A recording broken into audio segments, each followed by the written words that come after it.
안녕하세요. 김태훈 목사입니다. 뚜벅뚜벅 메시지. 오늘부터는 고린도 후서 시작하겠습니다.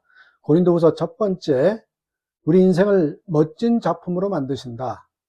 우리 인생을 멋진 작품으로 만드신다. 고린도 후서 1장 1절에서 11절의 말씀 가지고 함께 뚜벅뚜벅 걸어가겠습니다. 오늘부터 고린도 후서를 통하여 주님이 주시는 말씀을 들으려 합니다.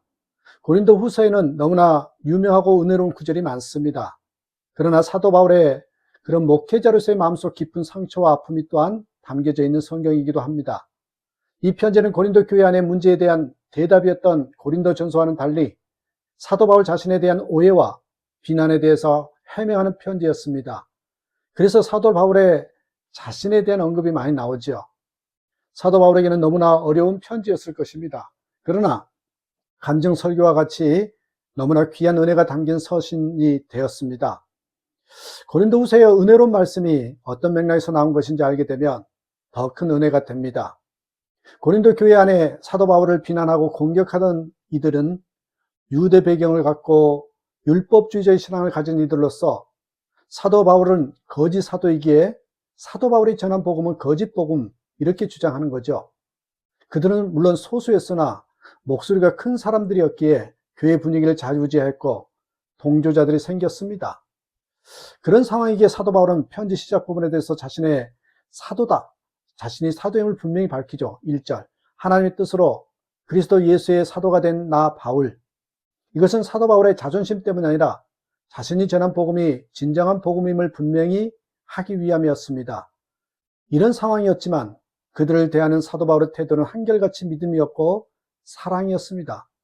그래서 고린도 교회를 하나님의 교회라, 또한 고린도 교회의 교인들을 성도라고 불렀습니다. 1절, 고린도에 있는 하나님의 교회와 온 아가야에 있는 모든 성도에게 이 편지를 씁니다.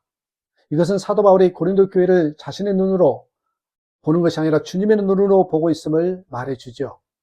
고린도 교회에 많은 문제가 있고 교인들은 미성숙하지만 교회와 성도들 안에 여전히 함께 하시고 역사하시는 주님을 바라본 것입니다. 우리도 문제 많은 교회, 마음에 들지 않는 교인, 변화되지 않는 가족을 볼 때 예수님의 눈으로 보아야 됩니다.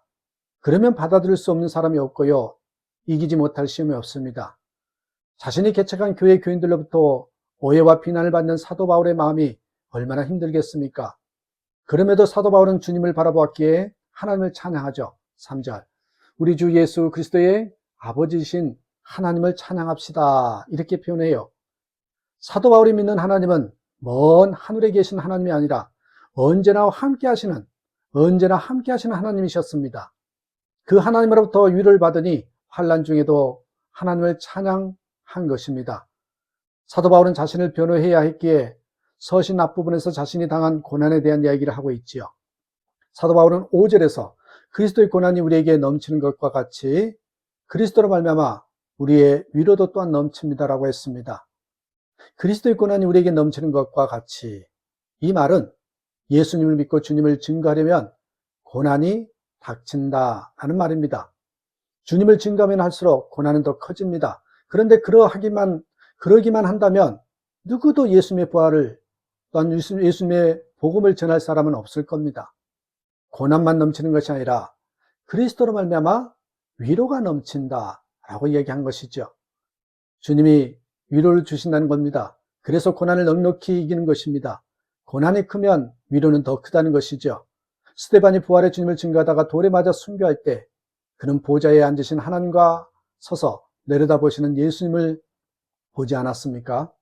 8절에서 9절까지 보니 사도 바울은 아시아에서 힘의 격도로 심한 고난을 당하여 살 소망까지 끊어졌었고 사형 선고를 받은 줄 알았다고 했습니다. 그때 하나님께서 환난에서 사도 바울을 건져주셨는데 사도 바울이 주님께 하나님께서 왜 나를 이처럼 심한 고난과 절망과 죽음의 문턱에까지 뭐하라 넣으십니까? 질문하였던 것 같습니다. 그리고 그 답을 들었죠. 9절, 그렇게 된 것은 우리 자신을 의지하지 않고 죽은 사람을 살리시는 하나님을 의지하게 하기 위함이었습니다. 이렇게 고난당할 때 우리에게 주신 답입니다. 우리가 고난당할 때 주시는 답, 환난이 우리를 더 강하게 하신다, 이 메시지죠. 환난이 우리를 더 강하게 하신다.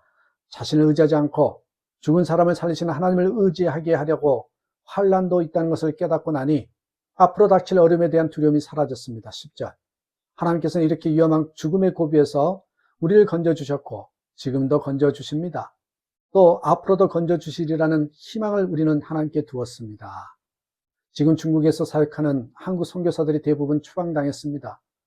그러나 이미 공산혁명 때 중국에서 사역하셨던 서양 선교사님들이 저는 추방당했던 적이 있었지요. 그때 중국 교회가 완전히 사라질 것 같았는데 그 후 중국 교회는 더 건강하게 일어났습니다. 그래서 지금도 하나님께서 중국 교회를 반드시 지킬 것이라고 우리는 믿는 거죠. 환난은 주 안에 있는 우리를 망하게 하는 것이 아님을 분명히 말씀하고 있습니다. 오히려 더 강하게 하신다는 거죠. 루스 우스터만이라는 화가는 아이들이 벽에다가 낙서를 하면 혼내지 않고 마음대로 낙서를 하게 내버려 두었다고 합니다. 그러나 아이들이 낙서한 데다가 색깔을 입혀 나갑니다. 그러면 아름답고 멋있는 한 편의 그림이 탄생하는 것입니다. 화가니까 그럴 수 있는 것입니다. 이진희 목사는 광야를 살다 해서 이 이야기를 요셉에게 적용하죠. 하나님은 낙서를 작품으로만 바꾸실 수 있는 분이다. 하나님은 그것을 선으로 바꾸사 그렇게 창세기 50장 20절에서 말씀하죠. 사람들이 요셉의 그림을 망쳐 놓았다. 요셉의 형제들, 미대한 상인들, 보디발의 그의 아내 등 이들로 인해서 요셉의 인생 그림이 엉망이 되었다. 그런데 하나님께서 망쳐진 요셉의 인생 그림을 멋있게 바꾸셨다. 여러분, 누군가가 여러분의 인생의 그림을 엉망으로 만들어 놓았습니까? 여러분의 인생을 엉망으로 만든 사람만 원망하지 말고 낙서투성인 우리 인생을 멋진 작품으로 만드실 하나님을 믿어야 합니다. 요셉이 그랬고요, 모세가 그랬고요, 한나가 그랬고 다윗이 그랬습니다. 하나님의 사람인 우리도 그렇게 하실 겁니다. 그렇습니다. 우리에게 필요한 것은 어려움이 사라지는 것이 아니라 온 세상보다 크시면서 언제나 우리와 함께 하시는 예수님을 바라보는 믿음을 갖는 것입니다.